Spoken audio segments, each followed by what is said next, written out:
Hello everyone, welcome to today's discussion with Pranav. Pranav Lal is an EPATian and he has achieved the Certificate of Excellence from EPAT. This is an inspiring story that combines innovation, excellence, and a never giving up attitude that has really brought him forward to this stage of his career in his life. With 20 years of experience, we thought of connecting with Pranav and just trying to understand his side of this journey. Hi Pranav, Hi. welcome to this call. Hi, Viraj. Thanks for having me. Yeah, great to talk to you, Pranav. Yours is, I'm really delighted that you took out the time to talk to us. From your busy schedule, I'm sure the markets would be starting any minute now. So thank you so much for that. I Um, let the oh, algorithm do all the work, so that's fine. that would be great. So, Pranav, what I would like to understand is your journey over the years and how you've basically grown into this mammoth of an individual that you are today, right? And just to start it off, firstly, I would like to understand who Pranav is. So, could you tell me about yourself? I am Pranav Lal. From the context of algorithmic trading, I am a self taught programmer. I have done a master's in business administration, but at that point of time, I never imagined that I would be a trader, right? Stock markets were a black art at that point of time to me. Though I do admit I should have taken security analysis and portfolio management, given where I'm standing now, but then fine, I'm used to picking up knowledge on my own. So, what you probably should also know is that I am blind, which effectively means that I cannot, visually at least, perceive graphs and charts and things. And that is one of the more interesting aspects about algorithmic trading, that you don't necessarily have to do that. I was born in Kuwait. I got out. I was 3 months premature. So they put me in an incubator. So that was, and I got 100% oxygen. What that did was essentially pull the blood vessels away from my retina, causing a detachment. They detected it rather late, and by that time there was too much scar tissue. So I've always been mainstreamed, which is a technical way of saying that I've been to regular schools. My parents recorded a lot of books for me. They had a lot of them brailled. And in 7th standard, when I was at the end of 7th, beginning of 8th, my dad got me a computer, a talking computer. That was a 386 machine. That's when I had independence in my education. I could at least make my own notes, do my own transcriptions.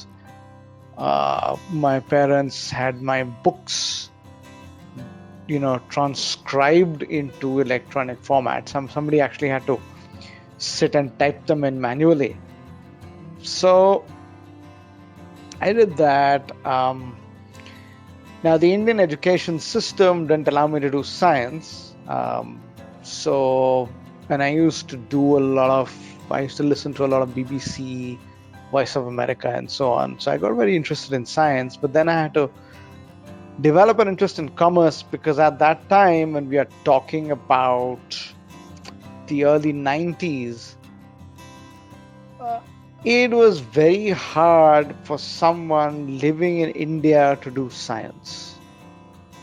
It has been done now, but it's still very, very hard, because the competitive exams, they don't really cater for the disabled. It's an uphill battle. I mean, you would think that when you have an exam, you prepare, but the bigger challenge is actually figuring out your accommodations, and are they going to give you a writer? Do you have to get your own writer? And it's only now that some exams at the school level you can take on the computer and on the college level, but competitive entrance exams like the JEE and so on, not happened so far at least. Anyway, I developed an interest in commerce, did what's called a BCom honors from Delhi University, and like every typical Indian at that point of time, did MBA. But I was interested in programming, and since I taught myself, I got a job with an education company. Did coding there, realized programming for somebody else is not much fun. Then I got recruited by a startup for doing, who was going to teach me information security, which was interesting. Spent some time there consulting with clients. Then I went to telecom, did a lot of fun work there in terms of managing a security operations center and other projects, including mobile commerce and so on. And then, as of now, I am back to consulting. So that's how it goes. That's how it's been so far.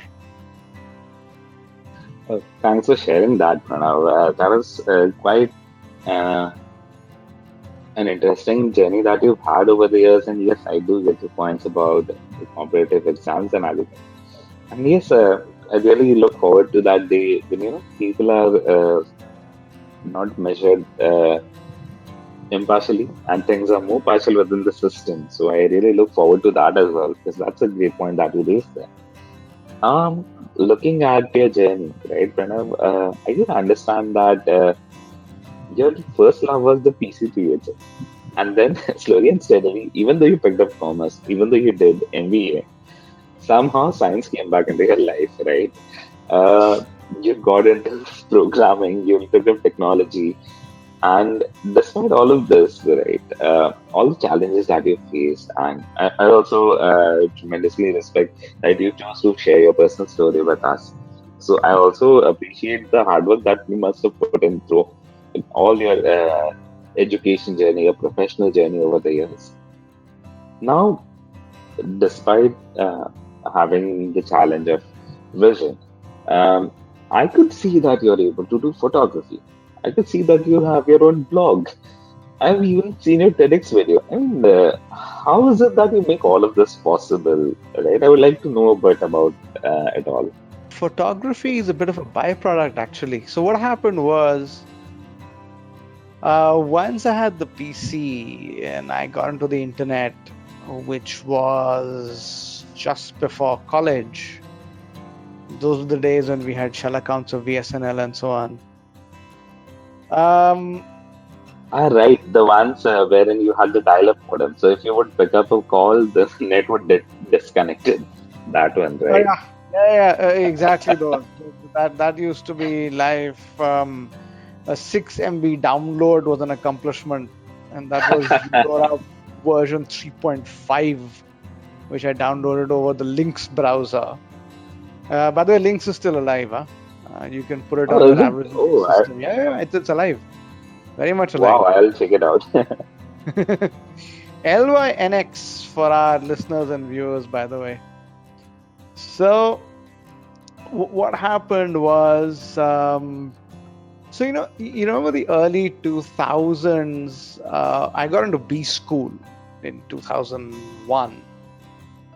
2000 actually, and we realized that my initial system of recording notes and transcribing them on the computer at home is not going to work, because B school is very fluid and you have to do a lot of independent work.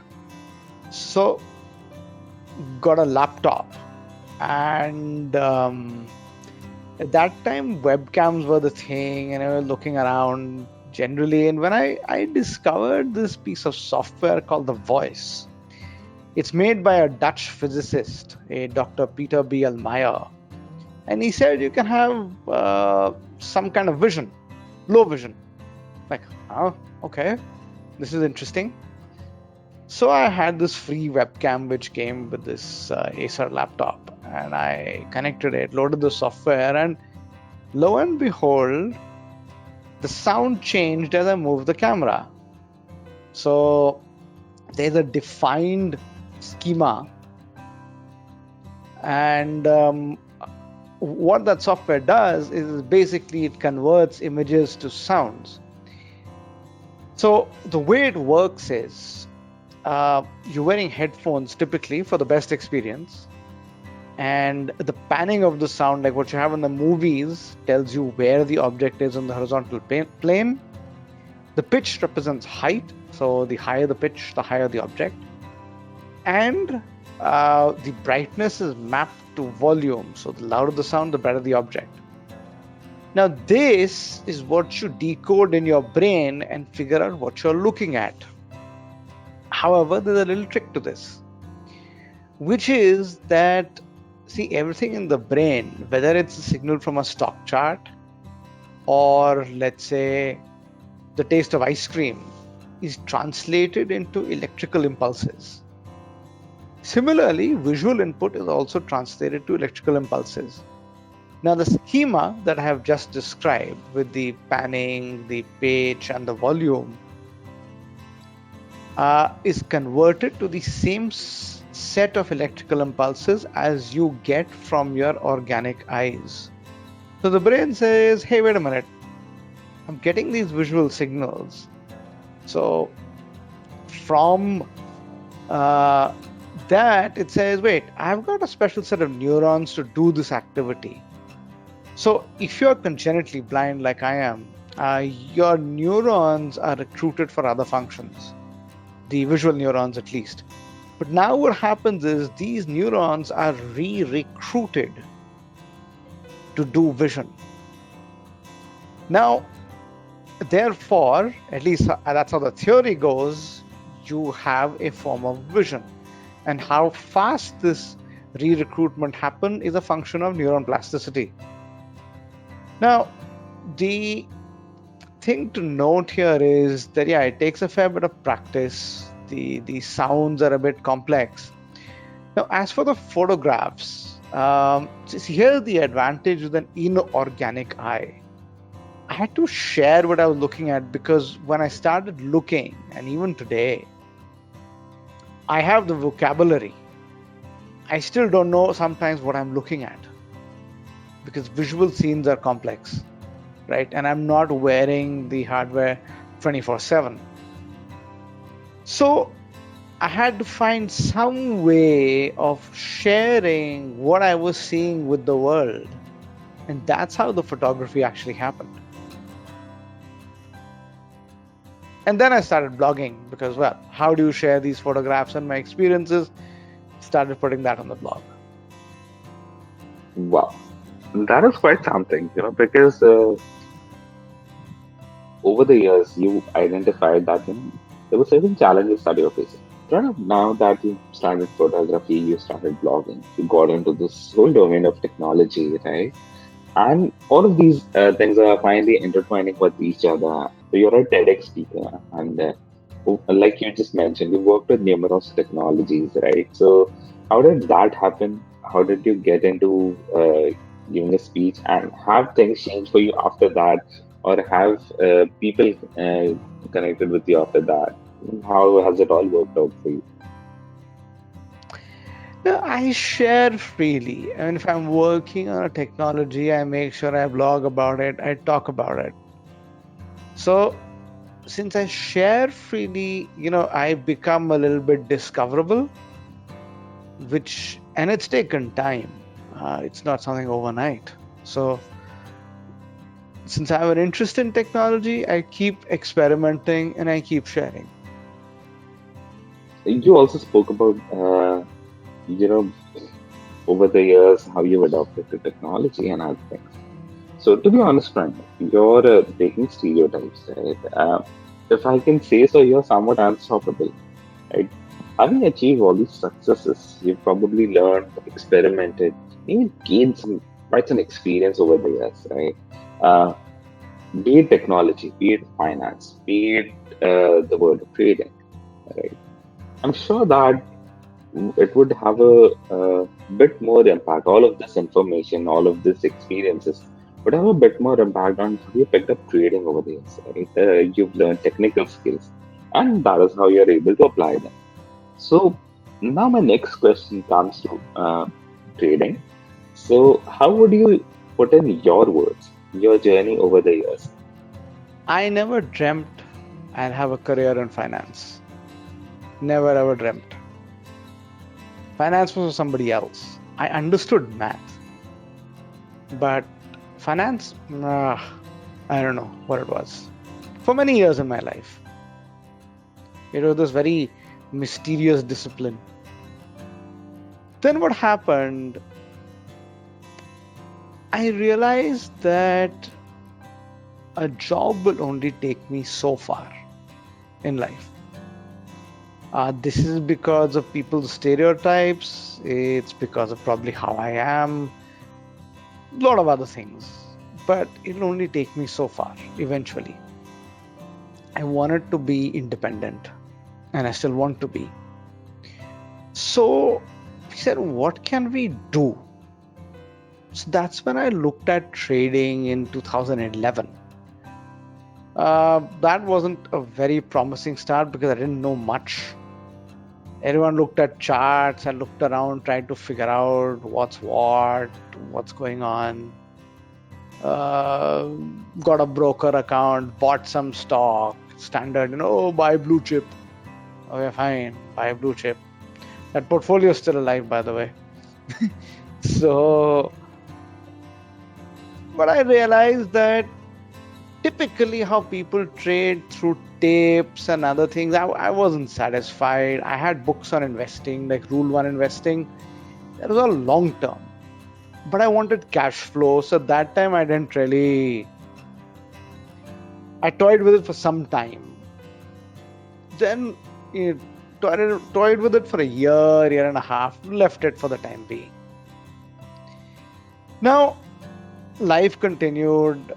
I never really left the idea of starting trading because it's just me and the market, right? It's me, my brain, and the market. And any business has risks, right? So, very, sort of, I said, great, it's a very good business, especially if you're disabled.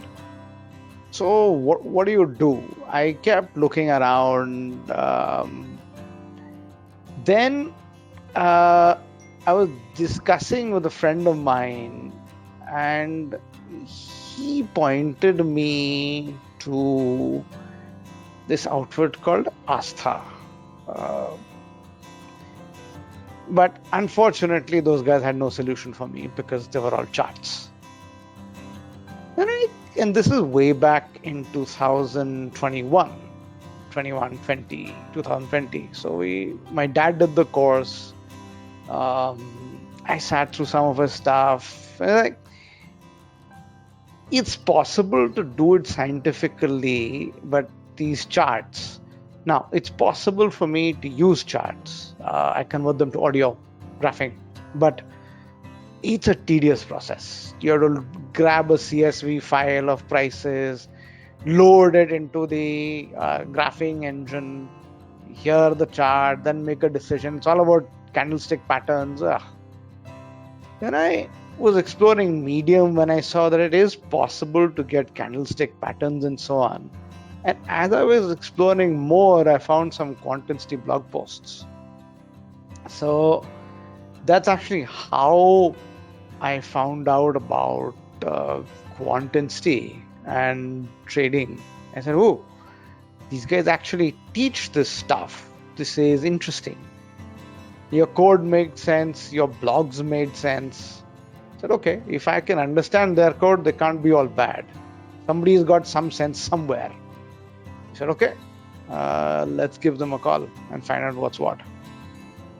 This gets more interesting here, right? So, Kitama, to know about this, you are searching for solutions, right? That can make things worthy for you, that can help you understand things, right? And basically get you into that zone where you can do trading by yourself. And that is where you come across EPAT. Now, going through EPAT, obviously there must have been a lot of experiences that you had.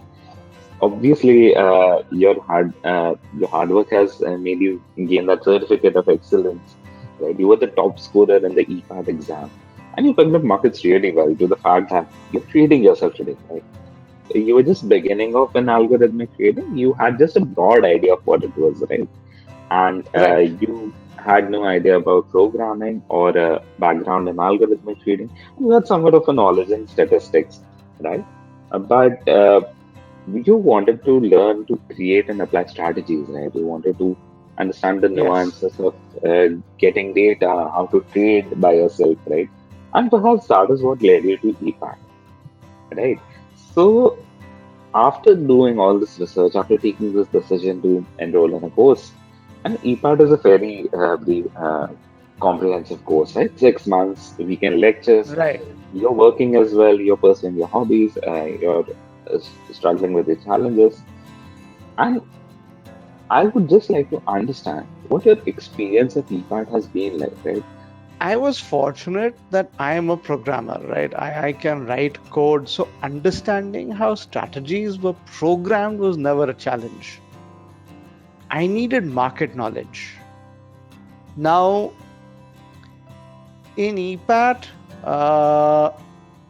because I was able to get support, when your support team really rocks, I was able to, so do the faculty for that matter, but I was able to get the support I needed with some of your content, which was inaccessible in terms of graphs and charts. There wasn't too much of that. I mean, because I knew coding, I could, read the code and understand what's going on.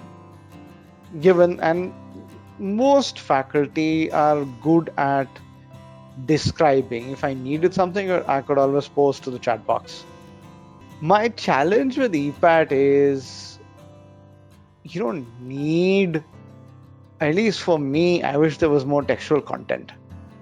So for example, you're explaining a concept. Videos are great, I suppose, and it's nice to have the live interaction. The good part was it was all on code. You had notebooks, you had faculty who, see, the best part is faculty, at least in EPAT, think independently.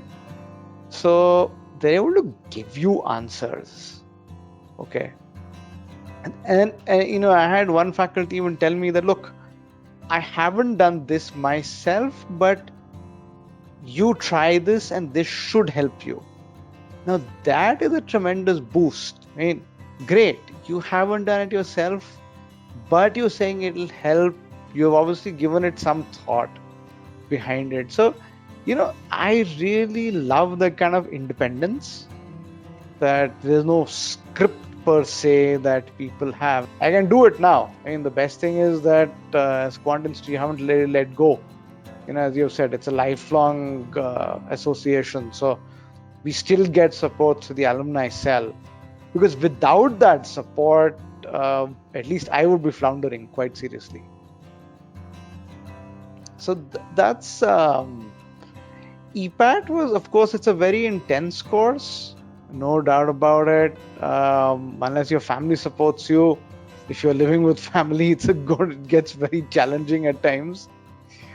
But the best part is it's a free model, in the sense that you catch the recording whenever you want to, and that's the other thing. I really wish there were transcripts, because catching up on a 4-hour video lecture or 3-hour video lecture is difficult in the extreme.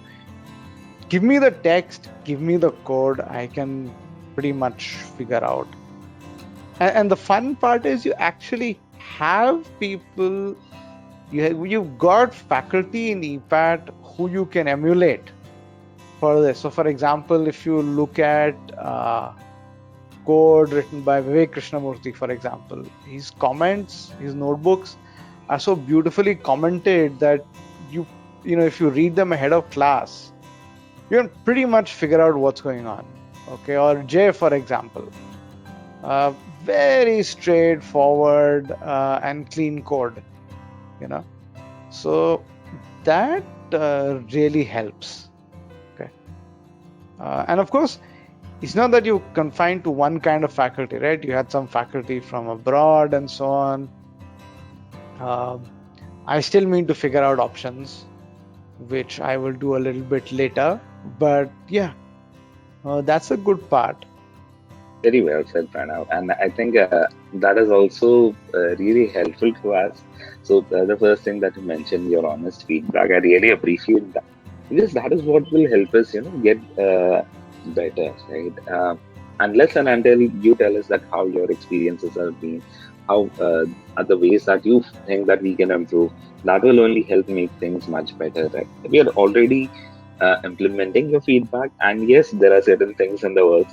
So hopefully, down the line, whenever you log in into EPAT, perhaps you'll be able to see the changes in some period of time. So thank you so much for that.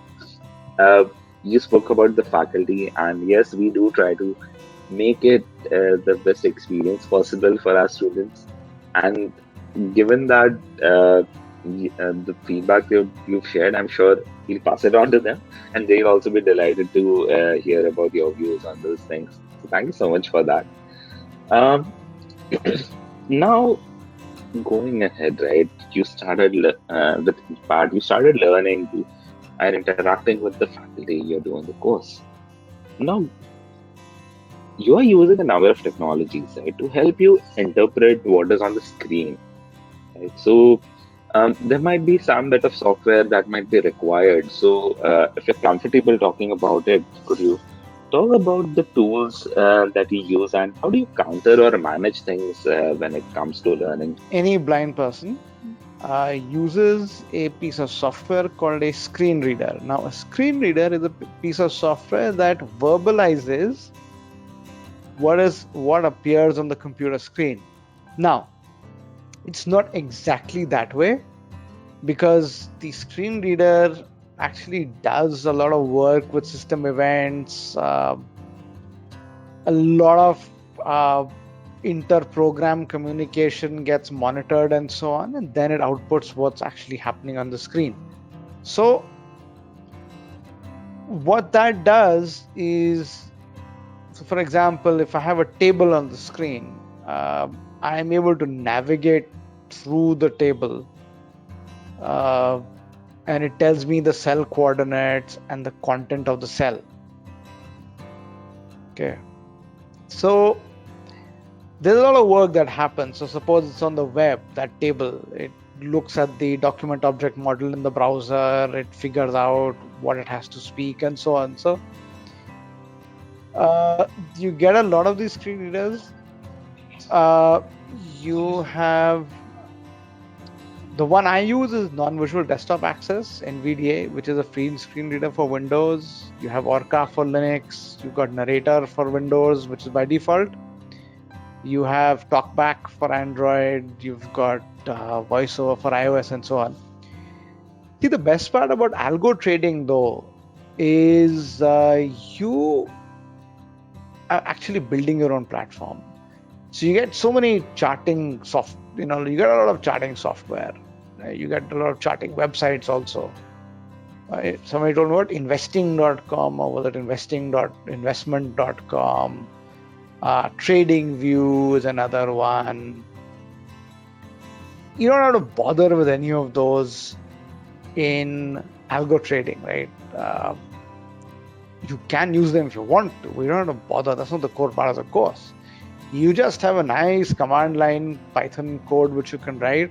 Earlier, I think you guys were teaching C, so you could write C code, and that makes the accessibility of the whole thing so simple, right? It's just plain text on the command line. I can just do it.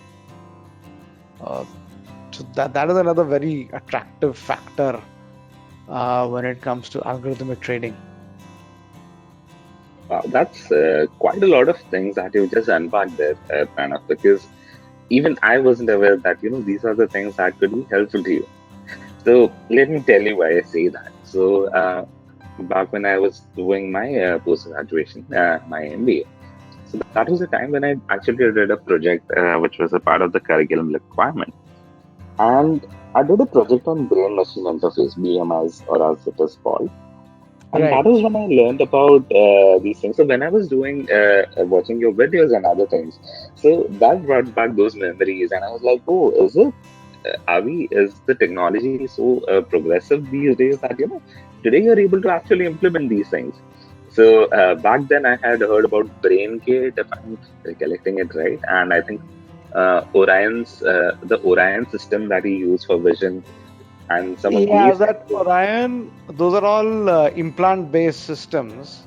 Yeah. So You those need were the things that surgery. I. You need Yes, surgery yes. for all of those, and you got to shave your skull. Yes.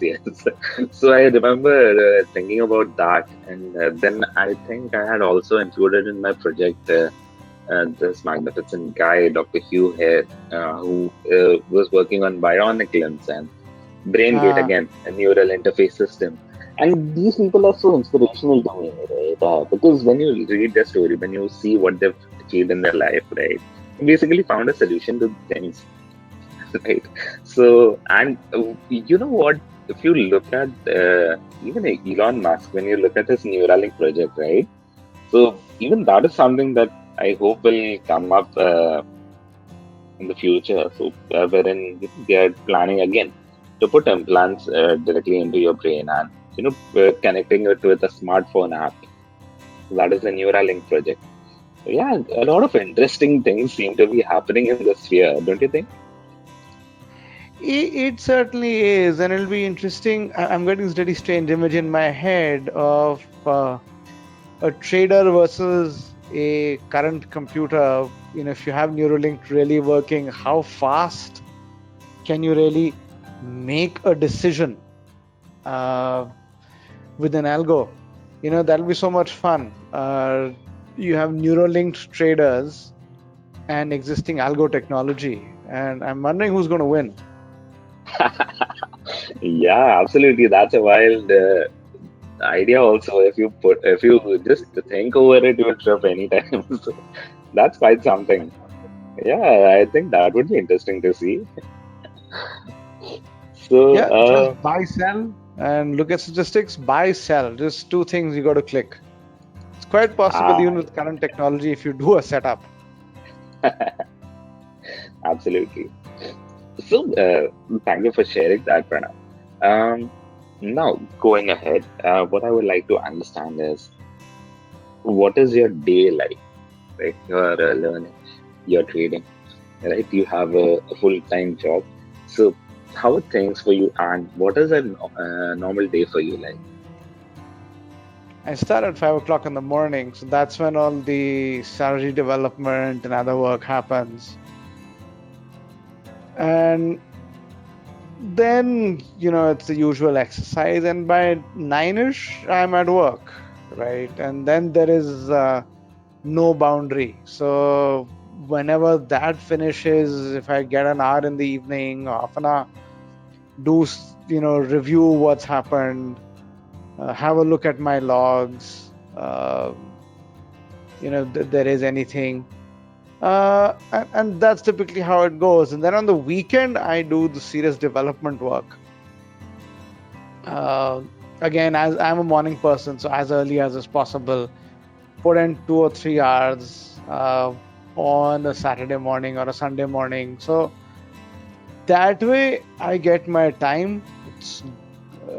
It's going a little slow, but yeah, that's where it is. So that's how I put in the time. Start early, finish early, then the rest of the day is yours. Yes, that's a great philosophy also to have, and I think from I think a lot of research also shows right that the earlier you start your day, right, your brain is more active, more fresh in the early hours of the day. So Yes. yeah, that too. So for the readers and the listeners, if you want to get up with, this is what the research shows. So yes, and Pranav is an example. So you can always learn from his experiences. Thanks, Pranav. We are almost towards the end of our discussion, Pranav. I have just a couple more questions for you. So you picked the markets pretty well, right? You're trading by yourself, right? So how did you make it possible, right? Besides EPAT, besides the curriculum and other things, are there certain practices that you do, are there certain methods that you follow that, help you keep up with the markets? Market study essentially means at the moment I simply run machine learning models on stock and I backtest strategies. Now, based on the signals I get, I build a picture of the market. I am not really following the news. Nifty went up, went down. See, up and down will happen.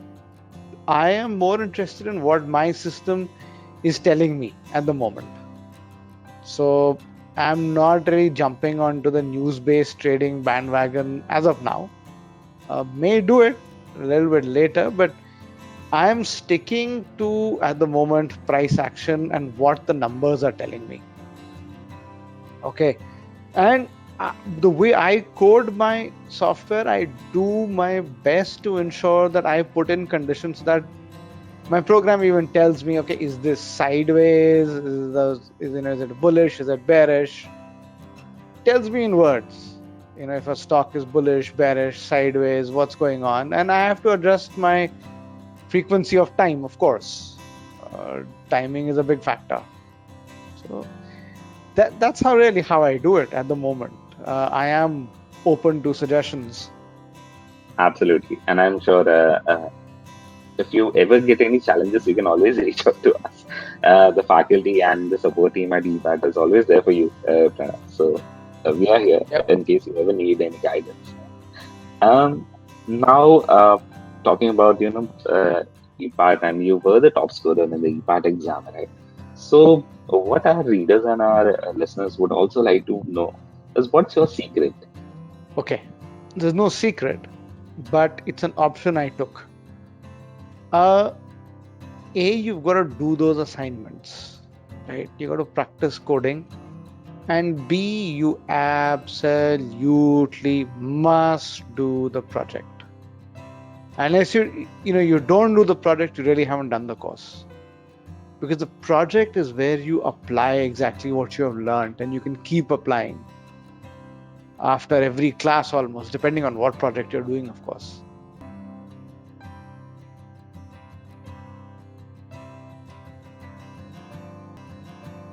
When it comes to trading, what are the things that you follow? Are there any particular markets that you follow, or any particular trading style that you follow, like options, forex, or anything?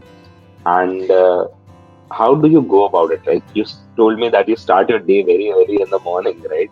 So you prepare for the day, and then you start trading, and then the algorithm does the work for you while you wrap up your other stuff during the day. So how does it all go together? So I primarily do stock as of now. I am looking at options, but that's for later. I'm primarily trading on the Indian market since I am in India with the National Stock Exchange.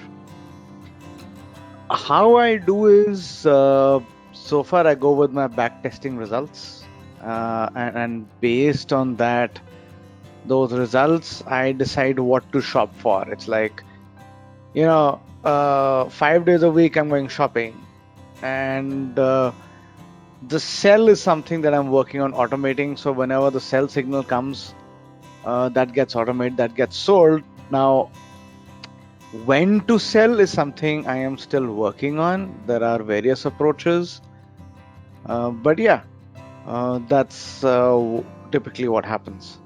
Because I'm using machine learning approaches, I'm still working with Nifty 50 because you get the maximum amount of data for those stocks, right? They go far enough back. Yeah, absolutely. And I think that does make quite a difference, right? Compared to the traditional style of trading, you are using technology, leveraging it and to work for you today. So that's quite something. And I think you will agree that adopting technology with times is what the need of the hour, right? Gone are the times when you had to, manually click orders on a computer. Today, trading happens in a snap, right? You trade day in, day out, and millions of trades get executed within a millisecond, right? And I think if you're willing to adopt to technology, if you're willing to learn, if you're willing to grow, and I think that will make quite some difference to your trading as well, right? Yeah. See, I have always realized, at least for me, the best path forward is to embrace technology. And if that leads to more automation, that's terrific. Nothing better than that. Yeah, absolutely. I agree with you on that one. So, while doing EPAT, you must have realized that there are many features of EPAT. Even before purchasing or opting for EPAT, you must have understood that there are multiple things that EPAT offers, like lifetime access to the course or a direct interaction with the faculty, which is, I think, very rare to find these days, right? Apart from that, you are able to directly create a strategy and you learn to live trade it. You're able to learn about machine learning and all these various things. Even it has something for people who don't know training, right? So uh, you can directly start off with the basics of statistics, with the basics of Python. So there are multiple things that EPAT offers, right? Support is also one of them. So I would like to understand which feature of EPAT did you like the most? I'll give you the top three features. Okay, one is the project.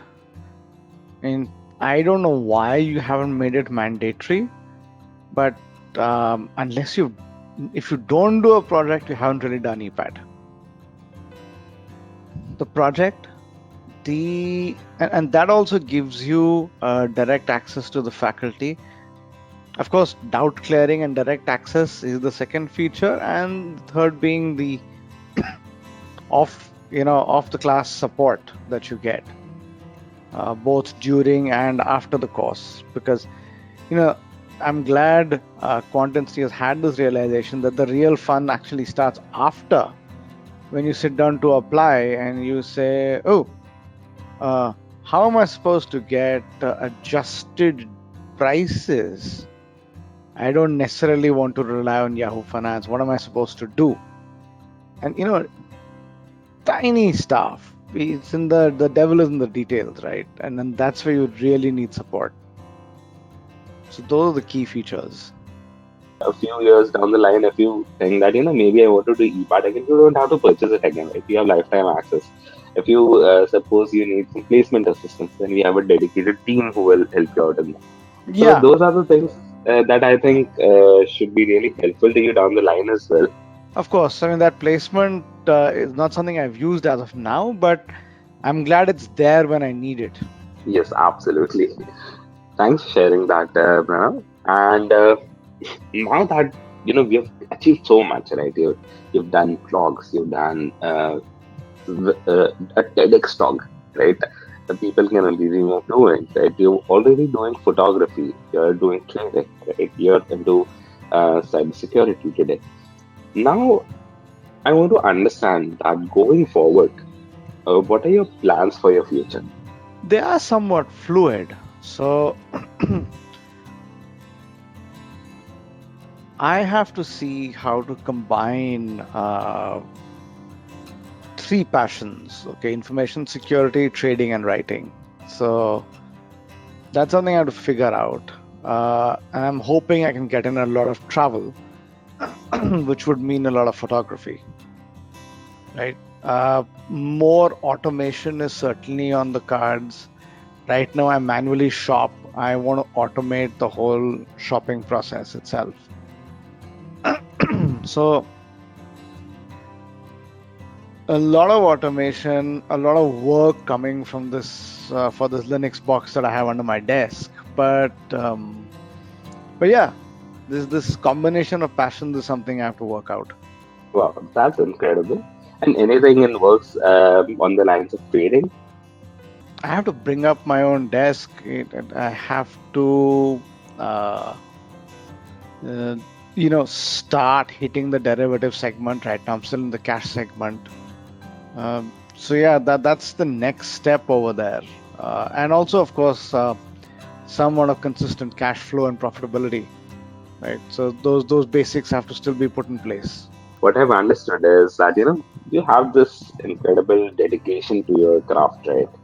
and your hard work and determination are so inspirational. I'm sure that you'll figure out the nitty-gritties, and you'll although it will take some guidance, some assistance, and obviously a lot of learning for you.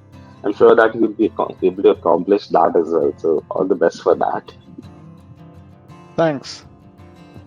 So we have covered almost all the questions by now, and I have this last bit one for you, and it is more of a question that will help our learners or basically anyone who wants to get into algorithmic trading, right? So, like we said at the beginning of our call, that when you want to buy something, we always go and review things, right? Amazon, if you want to buy something, you'll go and see what people are saying about that product or that service. If you want to eat food at a restaurant, you'll check out its reviews, right? So on and so forth. So that is what is happening today. But when it comes to algorithmic trading, it is already a niche, right? And it is rapidly growing. It is being rapidly adopted globally. Exchanges have started using it, countries have started using it, and it has started to creep up in India. Now, when it comes to algorithmic trading, when people go online and search, they need some points to refer, right? They need to understand that this is domain is something that is doable. It is something that people are doing actively today. It is not something that can't be done, right? At EPAT, there are people that we have come across, Pranav, I'll tell you, who are someone is a football coach, right? Someone is worked in the energy sector for 40 years, and now he wants to get into trading. So people from all sorts of backgrounds and interests have this attraction towards algorithmic trading, and they want to do. But now the problem that happens is they are not aware how to go about it, right? When you go online and search, you'll see guides and all these videos and things, but you need a proper handled guidance to go through it. You need learning proper syllabus, curriculum structured curriculum that can guide you. So we are not saying that come to QuantInsti, come to EPAT. But what we are saying is, I think this is something that is doable. Don't give up on it just because you think there is math, statistics, and programming involved. If you don't know trading, it is achievable, right? So that is what we want the people to know. So here is where I want to understand what would be your message to those who wish to learn algorithmic trading. The best part about algorithmic trading is, though you have maths, the computer is doing all the maths for you. You need to know how it works and what it does. But it's not like school where you actually have to know how to calculate it. The computer is going to do all of that for you. Or even if you have to calculate something yourself, it's a one-time effort of seeing how it's done, writing it out, save it, and because of code reuse, you can use it again and again and again. Now, tips for algo trading. Point number one, be okay with free data when you're starting, right? It doesn't matter. There are a lot of APIs and data providers today who give you data, but it's perfectly fine to start with free. And the other thing is, don't be intimidated by the programming, because the programming is fairly straightforward. And all you have to do is break down a problem into simple tasks. And that is something you do routinely in any case. So again, there's nothing difficult with the programming. But yeah, the only thing you got to remember is step away from mainstream media, right? When you're doing algo trading, you got to trust your maths. Okay, you have to trust the statistics that you're getting. Don't get caught up in, let's say, looking at a popular television channel and seeing the graphs and then making decisions. It's like flying an aircraft, right? Look at what your instruments are telling you, and then whatever you've learned in flying school, make decisions accordingly. Absolutely. That's a really solid piece of advice, Pranav, and I couldn't agree more with you on that one. So, yes, it is that, try to understand if this is something that you want to do, then you should definitely get into what do you say, the details of it.